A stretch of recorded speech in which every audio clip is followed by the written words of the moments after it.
Good morning, Alysa. How are you today? Great. Good morning. Always a pleasure to be back for another virtual edition of the Privacy Huddle. I'm in a great mood this morning because spring is coming to Chicago. How about you? How's things by Oh, you? yes. We're seeing like just the start of the cherry blossom. So I think by the end of this month, they're going to Yeah, be we're going to there. get to that in a minute because I'm like so excited this year that the IAPP Summit is going to coincide with the cherry blossoms because it usually doesn't. It It hasn't for doesn't. so long. Yes. I Right. Right. know. So exciting. I want to talk a little bit about IAPP, but let's start, of course, with this recent enforcement activity because as everybody predicted, as you've been telling us, as we've heard at our October Privacy Summit and at Privacy State of the Union in DC, it's coming and it's here. And so we have a number of recent settlements from Texas, from Cal Privacy, from the California AG, and always want to give the audience here just your perspective as an expert in this space on the latest trends and themes to look out for, right? It's like there's a lot of hot potatoes, as you say. Sometimes you're dropping some, picking others up. Like, what are you seeing right now that folks should be concerned with or top of mind relative to these recent investigations? Well, the good news is that it's not a surprising topic if you've ever listened to any of our huddles, because the constant theme is digital advertising and opt-outs. And we have been talking about that for quite a long time, and they really mean it. So if you thought that they didn't mean it, they really, really mean it. And I would start there and get really comfortable with, does my opt-out environment, whether I'm talking about web, whether I'm talking about TV, if that's relevant, or mobile apps, or in person, or maybe you do virtual, whatever your services or suite of products are, really understanding these latest enforcements and then pressure testing from the outside. Do they comply the way that these enforcement examples are saying you need to comply? Yeah. So in a way, nothing too new, but just make sure you're going through all the right paces relative to the opt-out Right. experience. Yeah. Which sounds simple, but opt-out compliance, like to actually do it the right way, it can be pretty difficult and challenging, particularly depending on your tech stack and your teams and all the different, did you take the approach of your one business, but you've got multiple brands? Do you have distinct businesses? So like your data flows and really getting a sense of like, how do these enforcements apply given my particular place in the market? hmm Yeah. And certainly some of the recent ones, it's been interesting because I think since even the Honda enforcement early last year, we've been seeing a lot about the consumer experience relative to, fix your dark patterns, don't ask for the identity verification, all that kind of stuff. But now we're increasingly seeing the investigators and regulators look into things like identity management, things like the cross-device sync that they warned about in the sweep, right, a couple years back. Right. It's getting deeper, I think, from the data flow investigation. Right. And what I would just say, if you're in-house counsel, you're a privacy professional, what you think is burdensome to the consumer versus how the state enforcers are looking at what is burdensome to the consumer. Friday, Cal Privacy just put out, it's going to be putting out a request for comments on friction and Mm-hmm. opt-outs. And I think that concept of friction, we saw that in some of these settlements with, what does a consumer need to do in order to log out? If they're moving a toggle, why do they need to fill out a form? Now, the company would say, because I don't have things synced on the back end. I've got client-side technology on my web. That's one thing. I've got different types of retargeting, creating audiences that I need an email to enforce the opt-out. And we've heard enforcers now say, no, that's too many steps. That's how many clicks. Particularly if they're in a logged in state, it's one step, because that's how easy it was for them to be enrolled in your targeted advertising strategy. You have to make it very easy for them not to, if they exercise the choice to opt out, that you honor that.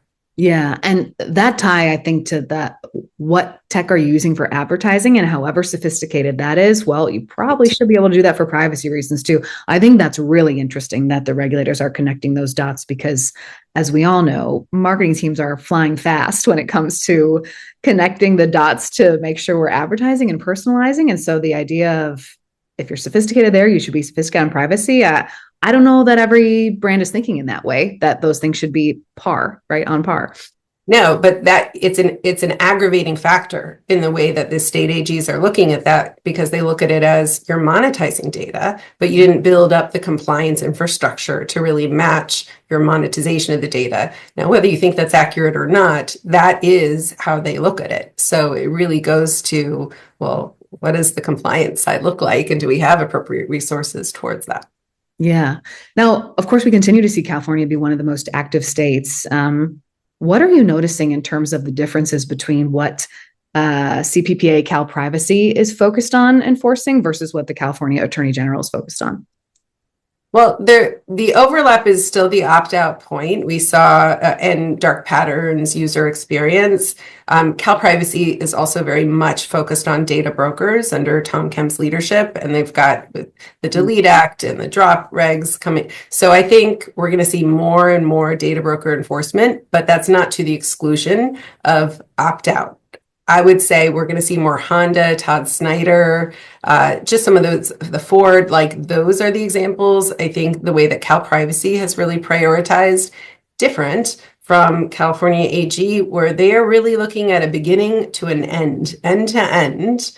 What is the opt-out experience? I think Healthline was another good example of, and not just that, but you have to consider, well, what kind of data am I dealing with, and what is relevant to consumer expectations there? Of course, it was sensitive data. So I think California also is a bit more aggressive when we come to civil penalties and what they expect as a conclusion to the matter than so far we've seen Cal Privacy.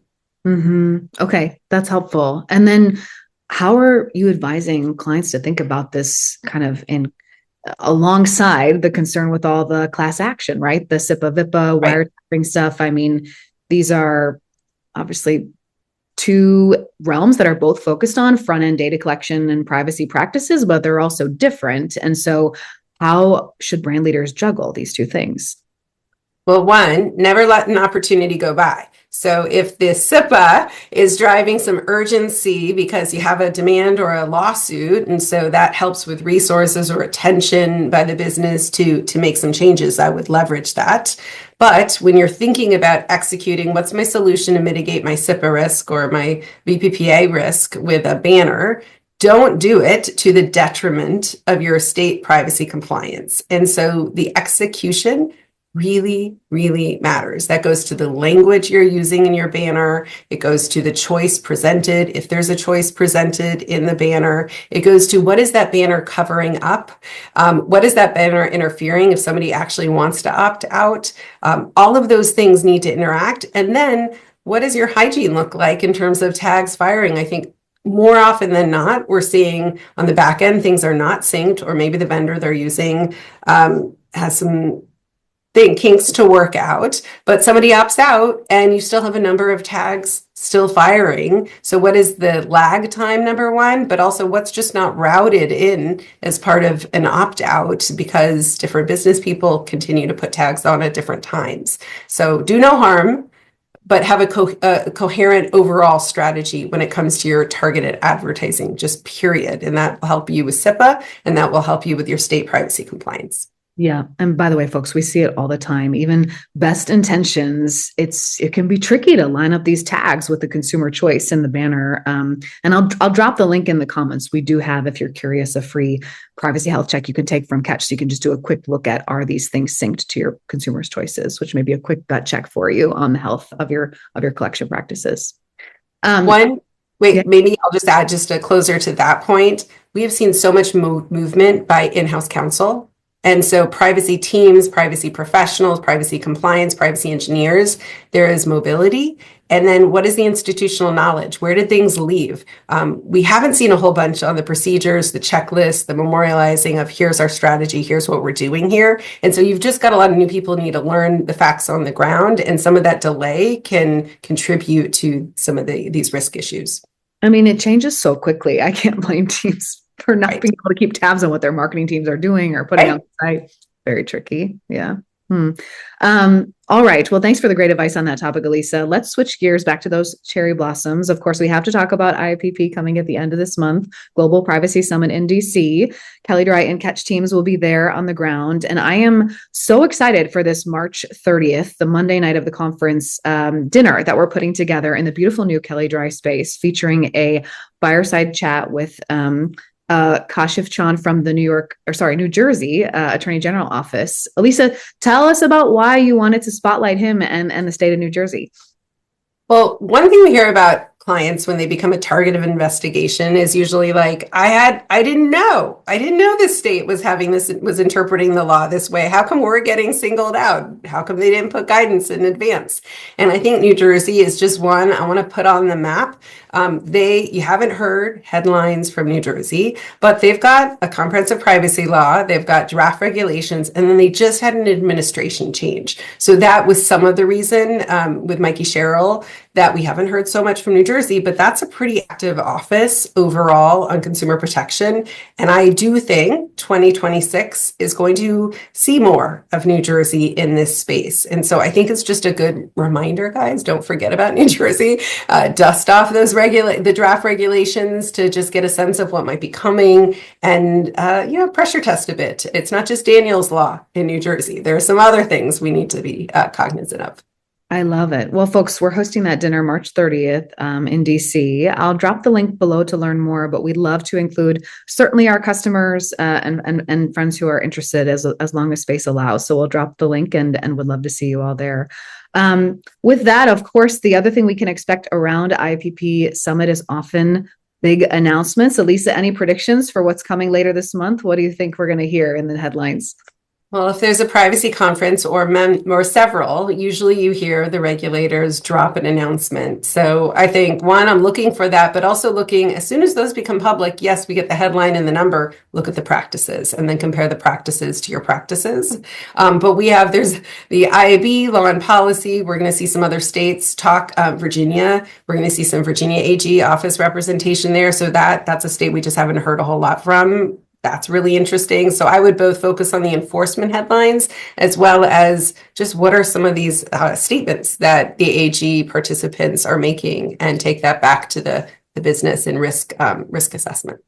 I love it. Well, folks, hopefully we'll get to see many of you on the road this month. At least speaking for the Ketch team, we have a crazy busy March. We'll be next 2 weeks at the Consero Chief Privacy Officer Summit, IAPP Global Privacy Summit, of course, the IAB Public Policy Summit in DC that week as well. So should be a fun March. Alysa, thank you so much for joining us as always. Good to see you.